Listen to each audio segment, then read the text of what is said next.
kenapa orang Arab tidak boleh pergi ke Palestina, padahal dekat sekali. Aku kasih contoh.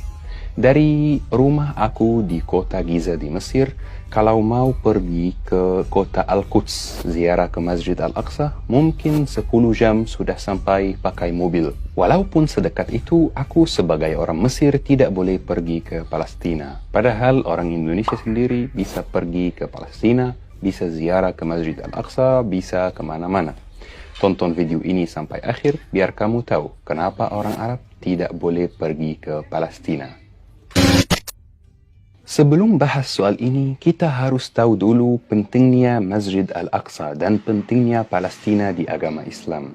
Rasulullah bersabda, "La tushaddu rihalu illa ila salasati masajid, Masjid Al-Haram, wa Masjid Al-Aqsa, wa Masjidi Haza."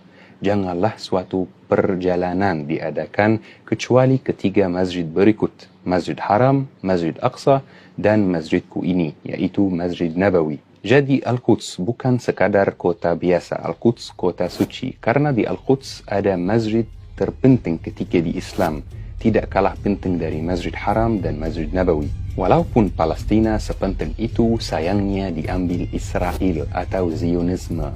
Dan aku sengaja tidak menyebutkan kata Yahudi, karena tidak semua orang Yahudi mendukung perbuatan Israel yang jahat. Kalau kamu tidak memahami apa perbedaan antara Zionisme dan Yahudi, nanti aku jelaskan di video lain. Jadi sekarang kondisinya begini, Palestina dijajah Israel, dan Palestina tetap dekat dari negara Arab yang lain. Tapi kok orang Arab tidak bisa pergi ke Palestina? Sebenarnya alasan kenapa orang Arab tidak bisa pergi ke Palestina adalah kebijakan dari pemerintah negara Arab masing-masing. Pemerintah negara Arab melarang warganya untuk pergi atau berziarah ke Masjid Al-Aqsa. Misalnya pemerintah Mesir melarang warganya pergi ke Palestina. Pemerintah Arab Saudi melarang warganya berziarah ke Masjid Al-Aqsa. Karena kalau kamu mau pergi ke Palestina, kamu harus pergi dan mendaftar visa dulu di kedutaan Israel di Mesir atau Yordania. Pendaftaran visa tersebut hal yang sangat tidak enak bagi saudara kita di Palestina dan menyinggung hati mereka. Mereka tidak suka kalau ada orang Muslim berziarah ke Masjid Al-Aqsa. Aku kasih contoh biar lebih jelas kenapa mereka tidak senang kalau ada yang mendaftar visa Israel. Fully WNA kan? Fully kalau mau melakukan perjalanan ke Indonesia, Fully harus pergi dulu ke kedutaan Indonesia di Republik Arab Mesir. Kenapa? Karena Fully mau mendaftar visa, atau dengan kata lain, Fully mau meminta izin pemerintah Indonesia untuk masuk wilayah Indonesia. Kenapa Fully melakukan itu? Karena Fully percaya bahwa kedutaan Indonesia di Mesir adalah pihak resmi yang mewakili pemerintah Indonesia.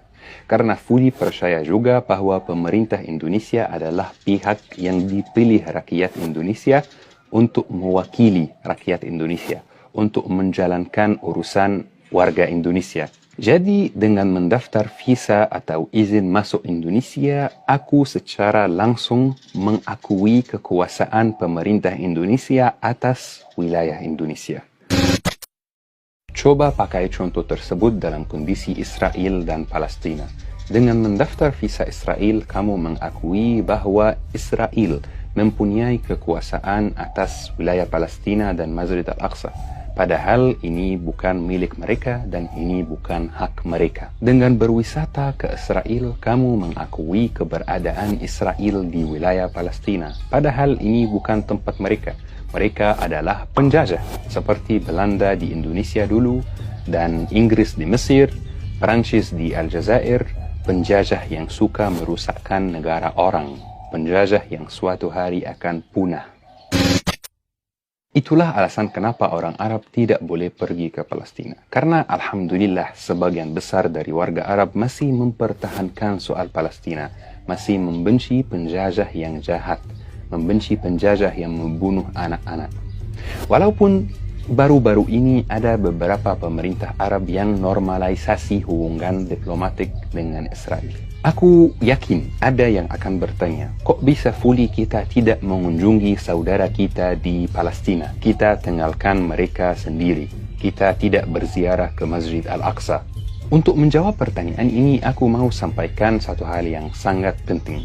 Kamu tahu kalau ada orang Muslim berziarah ke Masjid Al-Aqsa, dia merupakan keuntungan yang besar sekali untuk Israel. Karena Israel bisa menunjukkan dia ke seluruh dunia dan mengatakan, lihat, kita suka damai, kita tidak benci siapapun. Buktinya kita memperbolehkan orang Muslim berziarah ke Masjid Al-Aqsa. Padahal mereka tidak suka damai, mereka benci kita. Jangan bantu pemerintah Israel mempromosikan Israel. Kalau kamu benar-benar ingin mendukung dan membantu saudara kita di Palestina, pilih cara yang tepat, efektif dan bermanfaat untuk mereka. Alhamdulillah, saya bersyukur ada Indonesia. Indonesia membangun rumah sakit Indonesia di Gaza, di Palestina, dan kirim dokter-dokter di sana. Dan memberi pemuda Palestina beasiswa di universitas ternama untuk melanjutkan studinya. Dan orang Indonesia sendiri sangat menyayangi dan mendukung warga Palestina. Tinggal satu hal yang aku ingin sampaikan kepada teman-teman. Ada cara yang jauh lebih efektif untuk membantu Palestina, yaitu mengingatkan generasi muda dengan Palestina, berbicara dengan mereka tentang Palestina, berbicara dengan mereka tentang kejahatan Israel di Palestina, meyakinkan mereka bahwa Israel itu penjajah yang suatu hari akan punah dan Palestina akan dibebaskan.